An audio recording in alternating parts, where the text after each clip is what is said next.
সালাম আলাইকুম। আজকে একটা অভিজ্ঞতা আপনাদের সাথে শেয়ার করি।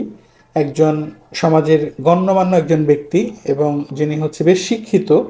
তো ওনার প্রেগনেন্সি ওয়াইফ যখন প্রেগনেন্ট হয় প্রথম বাচ্চা, তো সেক্ষেত্রেও বাচ্চার তেমন কোনো প্রবলেম হচ্ছিল না, মানে যখন বাচ্চা বড় হচ্ছিল বা সামহাও এই কারণে, যেহেতু কোনো প্রবলেমও হচ্ছিল না, এই জন্য ওনারা ডাক্তারের কাছে যান নাই, কোনো গাইনোকোলজিস্ট বা নর্মাল যে হাসপাতালে সেখানে তারা কোনো চেক আপ করেন নাই।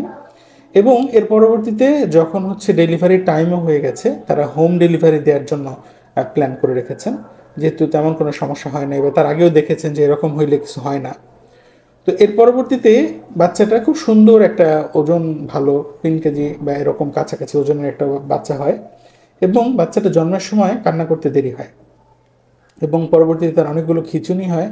এবং বাচ্চাটা একটা সময় এত খারাপ অবস্থায় চলে যায় যে তাকে এনআইসিউতে ভর্তি করার পরেও বাচ্চাটাকে আমরা খুব বেশি ভালো অবস্থায় রাখতে পারি নাই।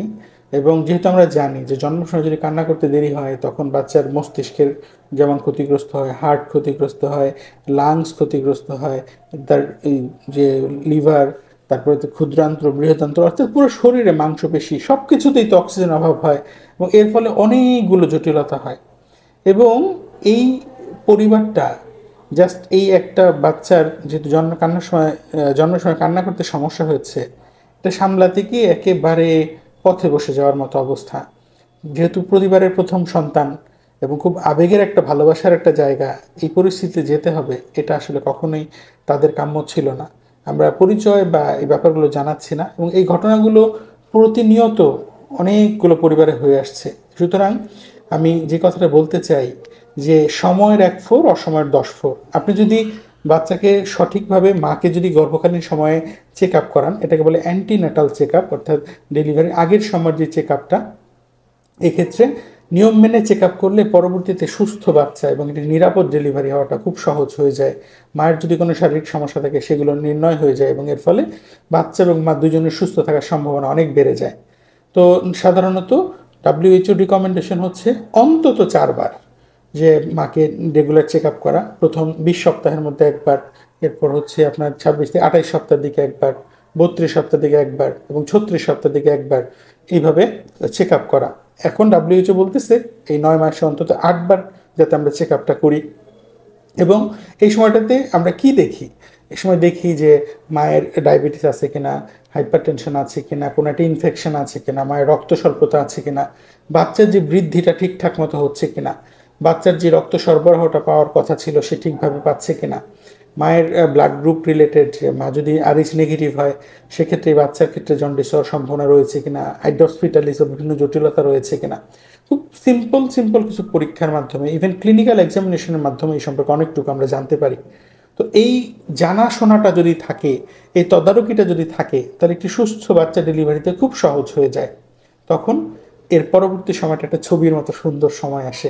খুব সুস্থ একটি বাচ্চা ডেলিভারি হলো, মায়ের কোলে থাকলো, হাসতে হাসতে বাসায় চলে গেল। এবং এরপরে হয়তো আমাদের সাথে যোগাযোগ থাকে, ফলো আপে আসে, আমরাও হাসি খুশি বাচ্চাকে দেখে দিই, মা বাচ্চা দুইজনই ভালো থাকে। কিন্তু যে দৃশ্যর যদি ব্যত্যয় হয়, যখন একটা বাচ্চা জন্মের সময় কান্না করতে দেরি করলো, অথবা ফিটাল ডিস্ট্রেসের কারণে বাচ্চাকে এনআইসিউতে ভর্তি করতে হলো, পেরিন্যাটাল অ্যাসফিক্সিয়া হলো, সেখান থেকে ব্রেইনের ক্ষতি বা আরও আনুষঙ্গিক ক্ষতির কারণে দিনের পর দিন এনআইসিউর দরজায় যখন আনাগোনা হয়, তখন সময়টা খুবই অস্থির একটি সময় যায়। খুব বিতর্ক, মানে খুব বিব্রতকর একটা সময় যায়, খুব কষ্টের একটা সময় যায়। দোষারোপের শুরু হয়। একজন বলে তুমি চেক আপ করো নাই, এই জন্য এই অবস্থা। সে বলে যে না, অমুকের দোষ ছিল। দোষারোপ শুরু হয়ে যায়, কারণ কি করবে, আসলে কেউ এই দায়টা নিতে চায় না। কিন্তু আমরা যদি খুব সাধারণভাবে একটা সুন্দর শুরু করতে পারি, তাহলে সব কিছুই সহজ হয়ে যায়। তো আমার ব্যক্তিগত অনুরোধ থাকবে আপনাদের কাছে যে বাচ্চাদেরকে যখন মা গর্ভবতী হচ্ছেন, অবশ্যই একজন চিকিৎসকের কাছে নিয়ে আসুন। সবচেয়ে ভালো হয় আপনি সরকারি, একদম খুব কম খরচে সরকারি হাসপাতালে চেক আপটি করাতে পারবেন। এর বাইরেও আপনি চাইলে গাইনোকোলজিস্ট বা অবস্টেট্রিশিয়ান দেখাতে পারেন। আর এই চেক আপটা যদি ঠিকঠাকভাবে হয়, ডেলিভারি ডিসিশনটা যদি সঠিকভাবে নেন, এবং বাচ্চা যদি একটা ইনস্টিটিউটে ডেলিভারি নেন করেন, দয়া করে কখনো হোম ডেলিভারি, বাসায় ডেলিভারি ট্রায়াল দিবেন না।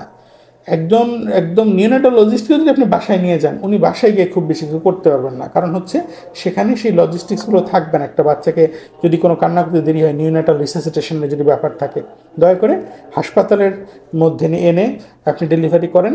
আমি আমার অভিজ্ঞতা বলে যে হাসপাতালে এনে যদি একটা বাচ্চাকে ডেলিভারি করা হয়, তাহলে বাসার চেয়ে অনেক গুণ, 10 ভাগের 1 ভাগ না 100 ভাগের 1 ভাগ জটিলতা হওয়ার ভয়টা থাকে। কারণ আমরা ইমিডিয়েট তাকে রিসাসিটেট করতে পারি, অক্সিজেন দিতে পারি, বা তার আনুষঙ্গিক ট্রিটমেন্টগুলো আমরা শুরু করে দিতে পারি। তো রেসপিরেটরি সাপোর্ট হলো যথাযথ সাপোর্ট সহকারে দরকার হলে রেফার করতে পারি। সুতরাং বাচ্চাকে রেগুলার, গর্ভবতী মাকে রেগুলার চেক আপ করান, তার রেগুলার যেই রোগগুলো রয়েছে কিনা সেটা চেক করেন, তার পুষ্টিগুলো ইনশিওর করেন, এবং ইনস্টিটিউশনাল ডেলিভারি করেন। দরকার হলে টাকার অভাব থাকলে আপনি সরকারি হাসপাতালে ডেলিভারি করেন, সরকারি হাসপাতালে ডেলিভারিতে কোনো টাকা লাগে না।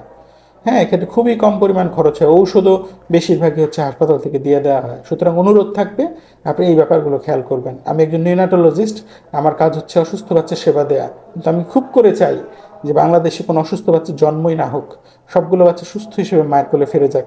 আমরা সুস্থ স্বাভাবিক বাচ্চাকে ফলো আপ দিব, তাদের সাথে তার গ্রোথ মনিটর করব। অসুস্থ এই ক্লিষ্ট মায়েদের এই দুর্দশাযুক্ত চেহারা দেখতে আমাদেরও ভালো লাগে না। তো সবাই ভালো থাকবেন। ধন্যবাদ। আসসালামু আলাইকুম।